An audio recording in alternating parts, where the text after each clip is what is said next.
आज हम आप सब जैसे जल से मछली को निकाल दिया जाए, मछली तड़पने लगती है, उसी तरीके से 18 मई 2012 से अपने गुरु भाई बहन हर तरीके से तड़प रहे हैं।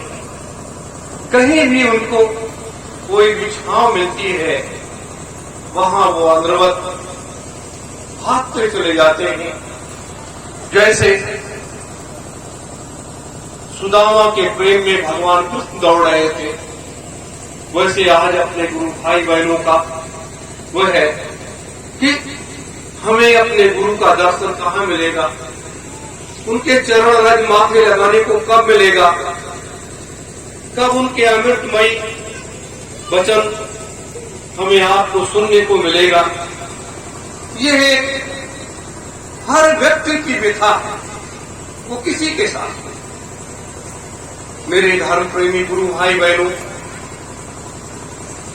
कोई भी इस पृथ्वी पर जब काम करने के लिए आता है तो वो खेल को खेलता है, और जब वो खेल को खेलता है तो वही इतिहास बनता है, वही धर्म ग्रंथ बनता है। ऐसे धर्म ग्रंथ बनते नहीं हैं, पात्र और सुपात्र दोनों तैयार किए जाते हैं, और वही बनाकर जब तैयार होता है तो वही धर्म ग्रंथों में अंकित होता है। हमारा इतिहास, हमारे पूर्वज, हमारे युग साक्षी। अगर हम अनादिकाल से और आदिकाल सतयुग, त्रेता और द्वापर और कलयुग 5300 वर्षों का हम अगर आंकड़ा करें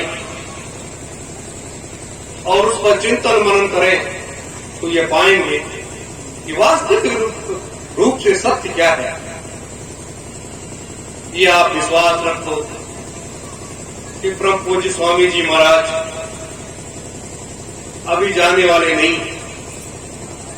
जब इस मृतलोक का सारा काम हो जाएगा, सारी व्यवस्था बदल जाएगी, इस मृतलोक में अमन चैन कायम हो जाएगा, सतयुग आ जाएगा और आगामी सतयुग की लाने की तैयारी होगी, तब उनको कहीं जाने का मौका यहां से मिलेगा। उसके पहले वो जाने वाले नहीं। जो कुछ हम लोगों ने इन नेत्रों से देखा है ना, ये वायु रूपी संसार को देखने के लिए ये नेत्र है, लेकिन एक नेत्र ये है जिसे हम तीसरा नेत्र कहते हैं, थर्ड आई कहते हैं, शिव नेत्र कहते हैं। क्या इन नेत्रों से आपने देखा है कि हमारी गुरु सत्ता, हमारे गुरु महाराज इस मृतलोक से चले गए? जो अनामी महाप्रभु है, जो स्वयं सत्यलोक से पहली बार इस मृतलोक में चल करके आए, जब से इस सृष्टि की संरचना हुई, जब से ये सारी कार्य व्यवस्था लोगों को बटी, लोग अपनी अपनी जिम्मेदारियों को संभाल लिए और पहली बार इस मृतलोक में सतलोक से चल करके स्वयं वो हमारे परम पुरुष कह ले, परम पिता कह ले, वो सतपुरुष भगवान कह ले, कुछ भी कह ले, सदगुरु कह ले, गुरु कह ले, वो पहली बार इस मृतलोक में आए। तो जिसकी सारी संरचना है 3 लोक 14 भुवन 9 खंड, और उसके बाद उसी की जीवात्मा इतनी कमजोर हो जाए कि कलिकाल की तपिश, कलयुग के आदमियों से वो परेशान हो जाए और इतनी जल्दी वो अपने सतलोक को चली जाए, क्या ऐसा हो सकता है? मनुष्य की जीवात्मा जब हम इस मृतलोक में जन्म लेते हैं तो हमारे श्वासों के पूंजी का निर्धारण हो जाता है कि आपके श्वासों की पूंजी का निर्धारण इतना है और इतने दिन ही आपको रहना है। अगर कहीं व्यक्ति की अकाल मृत्यु हो जाती है, समय के पहले उसकी मृत्यु हो जाती है, तो उतना समय उसे प्रेत योनि में बिताना पड़ता है, वो प्रेत हो जाता है। मेरे धर्म प्रेमी गुरु भाई बहनों, ये सनातन सत्य है, ये सनातन सत्य है। महात्माओं के श्वासों की पूंजी का निर्धारण कोई नहीं होता है। महात्मा जब तक इस मृतलोक में चाहे वो रह सकते हैं, और जब उनके सारे कार्य पूरे हो जाते हैं तब वो इच्छा व्यक्त करते हैं कि अब मुझे अब यहां से चलना चाहिए। और रही बात हाड़ मांस के शरीर का, हाड़ मांस के शरीर का कायाकल्प महात्मा अपने समय समय पर किया करते हैं, समय समय पर किया कर सकते हैं। आज अगर उनकी 100 वर्ष की उम्र है, 150 वर्ष की उम्र है, तो अपने कायाकल्प करके वो पुनः अपने 20 वर्ष 15 वर्ष की उम्र में आ जाते हैं। शरीर वही रहेगा, अंतर की जो व्यवस्था है, अंतर की जो व्यवस्था होती है वो सब 15-20 वर्ष की हो जाती है और शरीर तो वही रहता है। मेरे धर्म प्रेमी गुरु भाई बहनों, अगर आपको याद होगा सतयुग में, त्रेता में, द्वापर में आप कितने महात्माओं को लोगे?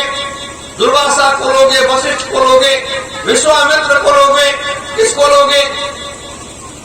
जो आज भी सिद्धाश्रम में बैठे हुए हैं, सिद्धाश्रम में किसकी प्रतीक्षा ये कर रहे हैं? 3000 महात्मा, 3 लाख सद्गुरु, 3 लाख सद्गुरु इस पृथ्वी के अंदर, 3,000 महात्मा सिद्धाश्रम में बैठ करके वो किसकी प्रतीक्षा कर रहे हैं? क्या कभी हम लोगों ने सोचा है? हम लोगों ने कभी विचार किया है? नहीं विचार किया है ना। हमें आपको विचार करना चाहिए कि ये युग परिवर्तन ऐसे नहीं होता, कह देने से सतयुग नहीं आ जाता, कह देने से युग परिवर्तन नहीं हो जाता, कह देने से व्यवस्थाएं नहीं बदल जाती। इसके लिए बड़े बड़े संघर्ष करने पड़ते हैं, बहुत पापड़ बेलना पड़ता है। अगर आप आत्मचिंतन करो, अपने तीसरे नेत्र को खोल लो या तीसरे नेत्र को न खोल पाओ, ये जो मन रूपी मंदिर है, इस मंदिर में जो देवता बैठा हुआ है, सिर्फ इसको जगा लो, सिर्फ इसको जगा लो, तो आपको आत्म प्रकाश होने लगेगा, आपको सब मालूम हो जाएगा, आपको सब मालूम हो जाएगा। ये 3 लाख सद्गुरु, 3000 महात्मा, ये किसकी प्रतीक्षा में है? ये उस अनामी महाप्रभु की प्रतीक्षा में है कि जब वो अपने कार्य का आरंभ करेंगे तो हमें उनका सानिध्य, उनका दर्शन प्राप्त होगा। उनकी प्रतीक्षा कर रहे हैं। मेरे धर्म प्रेमी गुरु भाई बहनों, अभी तो हमें आपको 60 वर्षों तक का मौका मिला। 60 वर्ष तक तो प्रभु स्वामी जी महाराज ने हमें आपको दिया, नाम दान दिया, रूहानी सत्संग सुनाया, अपने संदेशों से देश और दुनिया के राजनेताओं को भी आगाह किया, मानव समाज के कल्याण के लिए कि आप लोग शुद्ध शाकाहारी हो जाओ, मांस शराब से दूर हो जाओ, नशे से दूर हो जाओ, इन गंदी बुराइयों को छोड़ दो। ये 60 वर्ष परम पूज्य स्वामी जी महाराज करते रहे। वो अमोलक वस्तु उन्होंने लुटाई, जिसको पेड़ पौधों ने लूटा, पशु पक्षियों ने लूटा, जीव जंतुओं ने लूटा, हम लोगों ने भी लूटा। वो महामंत्र जो उन्होंने दिया, जो नाम दान हमें आपको दिया, यह अमूल्य वस्तु है, इसकी कोई कीमत नहीं है। सब कुछ दांव पर लगा दो तो इसे खरीदा नहीं जा सकता है। मेरे धर्म प्रेमी गुरु भाई बहनों, इसलिए मैं कहता हूं कि ये इतना बड़ा कार्य समृत लोक का है। आप जानते हैं प्रभु स्वामी जी महाराज ने कहा था कि एक कलयुग जाएगा और कलयुग में 1000 वर्ष के लिए सतयुग आएगा। तो 1000 वर्ष के लिए सतयुग तो आया नहीं, प्रभु स्वामी जी महाराज चले कैसे गए? अब सतयुग कौन सा व्यक्ति लेकर के आएगा? आप बताइए। सतयुग किसी के पास क्षमता है? आज जितने भी महात्मा माया रूप से संसार में हैं, हम आप उनको देख रहे हैं, हिंदू, मुसलमान, सिख, ईसाई, यहूदी, पारसी, जैनी, जितने भी धर्म है, जितने भी पंथ है, जितने भी मतांतर है, क्या कोई भी युग परिवर्तन के लिए काम कर रहा है? क्या कोई एक अच्छे सब समाज की संरचना करने के लिए काम कर रहा है? नहीं कर रहा है ना। तो ऐसे समय में, ऐसे दौर में महाभारत कराने के लिए कृष्ण को कितने पापड़ बेलने पड़े। जन्म से लेकर के आखिरी तक उनको संघर्ष ही करना पड़ा उस कचड़े को साफ करने के लिए। दुनिया का ऐसा पहला महाभारत हुआ था जिसमें 70 करोड़ लोग मारे गए थे। 70 करोड़ लोग मारे गए थे। कितना संघर्ष करना पड़ा। भीष्म पितामह, कृपाचार्य, द्रोणाचार्य जैसे लोगों को अपनी बलि, अपनी आहुति दे देनी पड़ी। मेरे धर्म प्रेमी गुरु भाई बहनों, वशिष्ठ और विश्वामित्र को उस परमात्मा को तैयार करना पड़ा रावण को। किन परिस्थितियों से, कैसे, कितनी खेल की संरचना होने के बाद एक राजा का बेटा जंगल की तरफ चल देता है अपनी धर्म पत्नी को लेकर के, अपने भाई को लेकर के, और वो राजा अपने पुत्र के वियोग में अपने प्राणों की आहुति दे देता है। एक तरफ पिता का संकल्प, एक तरफ पुत्र का संकल्प, दोनों मर्यादा में बंधे थे। एक तरफ मां का सिद्धांत लेकर के लोग आगे बढ़ गए, और कितनी कुरीतियां थी, कितनी वैसी चीजें थी। भगवान श्री राम के पास सारी शक्तियां मौजूद थी, उसके बाद भी दर दर पर जाकर के महात्माओं के पास जाना पड़ा और उनका आशीर्वाद लेना पड़ा, उनकी शक्तियों को प्राप्त करना पड़ा, तब जाकर के इतनी बड़ी असुरी शक्ति का सफाया कर पाए। मेरे धर्म प्रेमी गुरु भाई बहनों, ऐसे ये इतना बड़ा काम नहीं होता है, कह देने से ऐसा कुछ नहीं हो पाता है। जब आप इस धरातल पर चलोगे, इसको करने का प्रयास करोगे, तब आपको एहसास होगा कि 24 घंटे उस दुनिया में मस्त रहोगे, इस दुनिया में नहीं। जिस दुनिया में हम आप बैठे, हम तो आपको सिर्फ जगाने के लिए आए, समझाने के लिए आए। मेरे धर्म प्रेमी गुरु भाई बहनों, आप जानते हो ये सतयुग 1000 वर्ष का क्यों शेष रह गया, और ये आगे एक नया युग आएगा, संत युग कैसे आएगा। कितनी दूर से खेल की संरचना की जाती है और उसकी भूमिका कितनी दूर से बांधी जाती है, और इतनी दूर से भूमिका बांधने के बाद तब उस अनामी महाप्रभु को इस पृथ्वी पर हम आप बुला पाए नहीं, तो अनामी महाप्रभु आता भी नहीं, वही रहता, वो कभी स्मृत लोक में नहीं आता। ये जानते, जब इंद्र ने माता अहिल्या के साथ में छल किया, जब छल किया तो उनके पति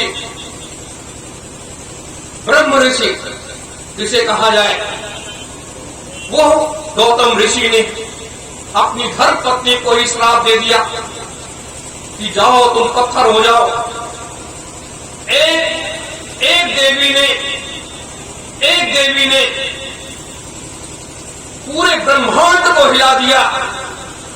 जिस समय उन्होंने विलाप करना शुरू किया, पूरा ब्रह्मांड हिलने लगा, महात्माओं के ध्यान भंग हो गए, ब्रह्मा विष्णु महेश भी व्याकुल हो गए कि हाय अब क्या होगा, अब क्या होगा। महात्माओं ने आकर के बहुत अनुनय विनय किया गौतम ऋषि जी से, लेकिन उन्होंने कहा ना, जो मैंने कह दिया वो हो करके रहेगा। अब ये हुआ कि अभी तो 1000 वर्ष सतयुग बाकी है, इसके बाद द्वापर आएगा, द्वापर के बाद तब त्रेता आएगा, तो इतने साल लाखों वर्ष बीत जाएंगे, तब उसके बाद ये स्थिति आएगी। तब तक इस देवी का क्या होगा, इसका दोष क्या है। सोचिए, लोग सारे महात्मा भाग करके ब्रह्मा जी के पास गए, ब्रह्मा जी ने कहा इसका मेरे पास कोई उपाय नहीं है। लोग भाग करके भगवान विष्णु के पास गए, उन्होंने कहा भी इसका मेरे पास कोई उपाय नहीं है। फिर उसके बाद लोग ब्रह्मा विष्णु महेश सहित समस्त महात्मागण भाग करके भगवान शिव के पास गए, और जब भगवान शिव से प्रार्थना किया, उन्होंने भी दोनों हाथ खड़े कर दिए कि मेरे पास इसका कोई उपाय नहीं है, लेकिन एक रास्ता है। महात्माओं ने कहा हे प्रभु, रास्ता तो बताओ।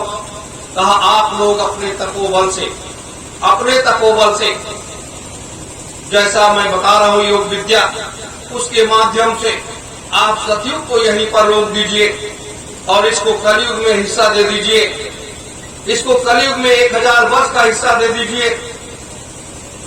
महात्माओं ने वैसा किया, सतयुग को तो रोक दिया गया, कलयुग में इसको हिस्सा दे दिया गया।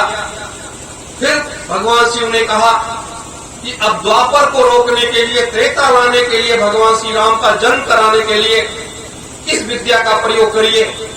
और वो विद्या के द्वारा महात्माओं ने महात्माओं ने अपने सारे तपोबल को लगा दिया, महात्माओं ने अपने सारे तपोबल को लगा दिया, खाली हो गए और तब त्रेता लेकर के आए, द्वापर को रोक दिया, तब जाकर के ये सारी कहानी बन पाई।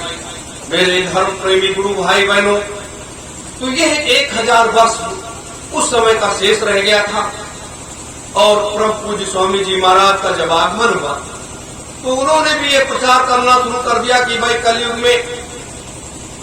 कलयुग जाएगा, कलयुग में सतयुग आएगा 1000 वर्ष के लिए। तो अब ये लाखों करोड़ों पर नहीं, 20 करोड़ लोग ये आवाज लगाने लगे, कलयुग जा रहा है, सतयुग आ रहा है, कलयुग जाएगा, सतयुग आएगा। परम पूज्य स्वामी जी महाराज का ये नारा हो गया। मेरे धर्म प्रेमी गुरु भाई बहनों, तो कलयुग गया नहीं, सतयुग आया नहीं। जब परम पूज्य स्वामी जी महाराज वेदांता से निकल करके बंगलौर के बाद श्रीलंका के बाद अमेरिका के बाद जब वापस आए, तब उसके बाद वो जाकर के सिद्धाश्रम में बैठ गए। सिद्धाश्रम में हिमालय में एक बहुत बड़ी गुफा है जो भगवान कृष्ण ने तैयार किया था।